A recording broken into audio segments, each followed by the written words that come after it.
చూస్ country delight, live better. ఇప్పుడే country delight app ని download చేసుకోండి. అంటే ఇప్పుడు మాక్సిమం సెలబ్రిటీలు అనుకోండి, సెలబ్రిటీ స్టేటస్ కావాలనుకుంటారు. సినిమా హీరోలు హీరోయిన్లు అనుకోండి, ఒకప్పుడు గతంలో బాగా సక్సెస్ అయ్యాము, ఇప్పుడు సక్సెస్ అవ్వలేకపోతున్నాం. అంటే ఏదైనా కూడా పేరు ప్రఖ్యాతలు. నిజంగానే మీరు చెప్పినట్టు నిజ జీవితంలో పేరు ప్రఖ్యాతల కోసం ఆలోచిస్తే, అంటే ఆ దిశగా వెళ్ళాలంటే పూజలు ఫలిస్తాయి. పూజలు చేయించడం వల్ల, బికాస్ మీ దగ్గరే అనుకోండి, చాలా మంది హీరోయిన్స్ పూజలు చేయించుకుంటున్నారు, ఆర్టిస్టులు వచ్చి పూజలు చేయించుకుంటున్నారు. అంటే ఆ పూజల ప్రతిఫలం అనేది నిజంగా ఉంటుందా? మీ పూజల ద్వారా సక్సెస్ వస్తుందా? ఇప్పుడు ప్రగతి అని ఒక ఆర్టిస్ట్ నీకు తెలుసు, హ్మ్. ఆమెకి నేను మన పూజ చేసిన. హ్మ్. ఆమె సినిమా కోసం నా దగ్గరికి రాలే. హ్మ్. గురువు గారు నేను రెజ్లింగ్లో పోతున్నా, స్పోర్ట్స్లోకి పోతున్నా, నేను స్పోర్ట్స్లో నేను ఎదగాలి అని నా దగ్గరకు వచ్చింది. నేను వీడియో పెట్టాను నేను సోషల్ మీడియాలో, ఆమె సిల్వర్ సాధించింది. హ్మ్. అంటే నేను అనే పాయింట్ ఏంటంటే ప్రతి అమ్మాయి సినిమా హీరోయిన్ కావాలని రాదు. నేను ఎందుకు చెప్తా బయటికి?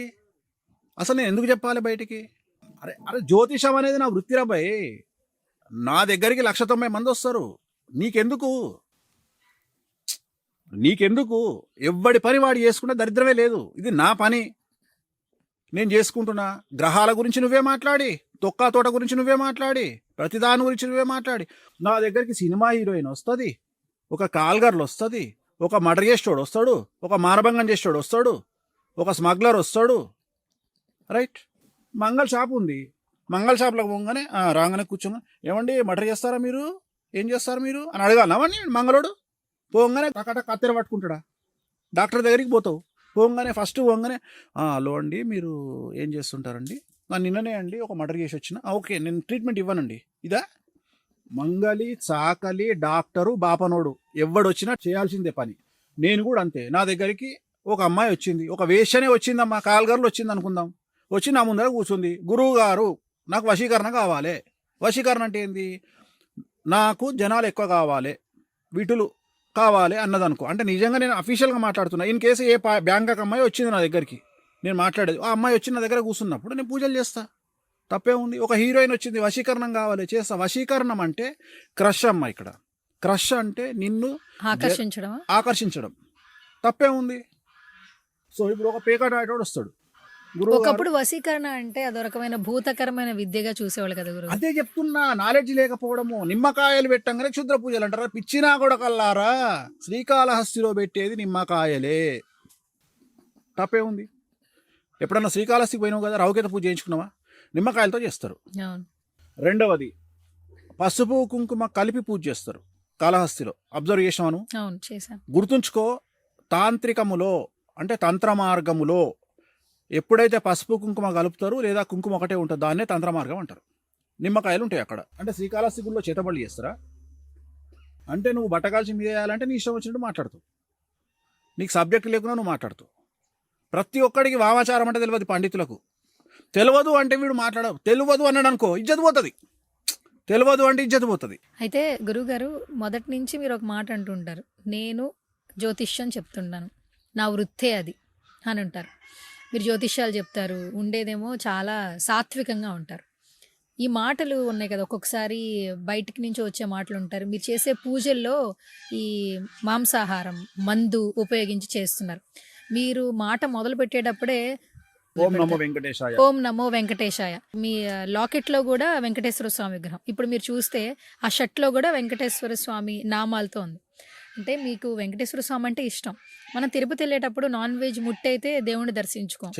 ఎంతో నిష్టతో తిరుపతి వెళ్ళేటప్పుడు కూడా ఆ ప్రాంగణంలోకి అడుగు పెట్టేటప్పుడు మన ఆలోచనలు కూడా చాలా పవిత్రంగా ఉండాలి. అలా ఉంటూ ఆ జర్నీ స్టార్ట్ అవుతుంది. అంటే వెంకటేశ్వర స్వామిని పూజించాలంటే ఎంతో శుద్ధిగా నిష్టగా ఉంటాం. కానీ ఇటు మీరు చూస్తే ఇంకొక సైడు కామాఖ్య అమ్మవారు కావచ్చు, మీరు చేసే పూజలు కావచ్చు, ఈ వశీకరణ కావచ్చు, ఇవన్నీ క్వైట్ ఆపోజిట్ గా ఉన్నాయి. అసలు మీరు ఎలా మారిపోయారు? అసలు ఇదంటే ఎదుటి వారికి మంచి చేయాలి, లేదంటే ఇలా చేస్తే వాళ్ళకి మంచి అవుతుంది అని చెప్పి ఇలా మారారా? ఏం లేదు, సైన్స్ గొప్పది అని చెప్పే మనుషులు సైన్స్ కోసము చాలా విధాల రకాల అడ్వాన్స్డ్ టెక్నాలజీ తీసుకొస్తారు. సమాజంలో గంజాయి మంచిది కాదు, కానీ మనం వేసుకునే టాబ్లెట్లో గంజాయి ఉంటుంది. నీకు తెలుసా? అల్ట్రాసెట్ అని ఒక టాబ్లెట్ ఉంటుంది, దాంట్లో గంజాయి ఉంటుంది. ఎందుకు వాడుతున్నాం గంజాయి? మెడిసిన్ ఎందుకు వేస్తున్నావు? సమాజాన్ని నాశనం పట్టిస్తారా మీరు? స్టిరాయిడ్స్ ఉంది, ఎందుకు స్టిరాయిడ్స్ వాడుతున్నాము? అవి స్టిరాయిడ్స్ అంటే దాని సైడ్ ఎఫెక్ట్ ఉంటాయని మనకు తెలుసు, కానీ రోగం కోసం వాడుతున్నాం, తొందరగా తగ్గడం కోసం వాడుతున్నాం. ఇప్పుడు నువ్వు చెప్పినటువంటి వెంకటేశ్వర స్వామి, నువ్వు చెప్పినటువంటి గణపతి, వీళ్ళందరూ కూడా సాత్విక దేవతలు. వీళ్ళందరూ చాలా సాత్వికంగా ఉంటారు. నేను మాట్లాడే దేవతలు ఉగ్రదేవతలు.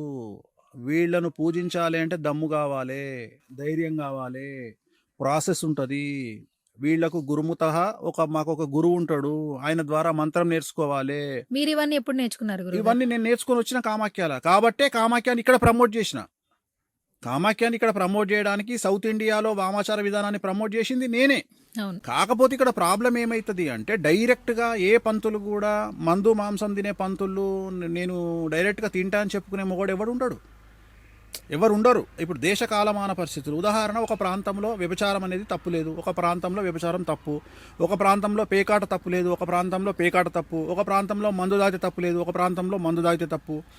ఇప్పుడు నాకు తెలిసినంత వరకు, ఇప్పుడు నేను ఉదాహరణ నా గురించి మాట్లాడుకోవాలి అంటే ఆల్మోస్ట్ చాలామంది బ్రాహ్మణులు ఒక ప్రత్యేకమైనటువంటి విద్యలో ఆరితేరిన వాళ్ళందరూ జోడాబాయిలో గుట్కానో పాన్పరకో వేసుకుంటారు. నువ్వు అబ్జర్వ్ చేయి. చాలా మందికి లేదంటే అది ఏదో ఉప్పులో పెట్టుకుంటారు, పొడిషమో ఏదో అంటారు దాన్ని, ముక్కు పొడి. సో ఇట్లుంటాయి. అది తప్పు, మరి చేయొద్దా పని. సో నేను అనే పాయింట్ ఏంటంటే వామాచారము అనేటువంటిది దీని తంత్ర మార్గము అంటారు. సో ఇప్పుడు సోమ యాగము అని ఒక యాగం ఉంటుంది. దాంట్లో సోమరసము అని ఒక రసాన్ని వాడతారు. సోమలత అనేటువంటి చెట్టు నుండి దాన్ని తీస్తారు. అది ఒక టైప్ ఆఫ్ మందు, దాంతోనే చేస్తారు. ఈ డిస్కషన్ చేయరు. ఎందుకు చేయరు? కొన్ని సీక్రెట్స్ ఉంటాయి. వాళ్ళు కూడా బ్రాహ్మణులేనా? చాలా పెద్ద పెద్ద క్రతువులు చేస్తారు. సో నేను అదే చెప్తున్నా. అంటే వేణుస్వామి ఏం చేసిండంటే సైలెన్స్ని బ్రేక్ చేసిండు. రెండవది, నువ్వు అడిగిన ఒక మాట, తెలంగాణ ప్రాంతంలో ఒక 4 కోట్ల మంది ఉంటారు. ఎగ్జాంపుల్, 1.5-2 కోట్ల మంది ఒక సపోజ్ వెంకటేశ్వర గుడికి పోతారు తిరుపతిలో. అదే 1 కోటి మంది రేపు సమ్మక్క సారక్క జాతరకు పోతారు. అమ్మవారికి బంగారం ఇచ్చి అంటే బెల్లం ఇయ్యంగానే ఆడ పడేసి పక్కకు వచ్చి నువ్వు నడుస్తుంటే మొత్తం ఆ వాసన కొన్ని లక్షల మేకలు దిగుతాయి. అసలు బాటిళ్ళు తీస్తే ఆ బాటిళ్ళతోని జూబ్లీహిల్స్లో అంటే ఖాళీ సీసాలతోని ఒక జూబ్లీహిల్స్లో ఒక విల్లా కొనుక్కోవచ్చు. వాడు ఒక 1000 గజాల విల్లా కొనుక్కోవచ్చు జూబ్లీహిల్స్ అని చెప్పేది. వాటర్ బాటిల్ అమ్ముకునేటోడు జూబ్లీహిల్స్లో ఒక 500 గజాల జాగా కొనుక్కుంటాడు. అంటే నేను మాట్లాడేది నాన్ వెజ్ లిక్కరు ఎంతగా వెళ్తుంది అని చెప్తున్నా. మరి వీళ్ళందరూ వెంకటేశ్వర దగ్గరికి పోతారు కదా.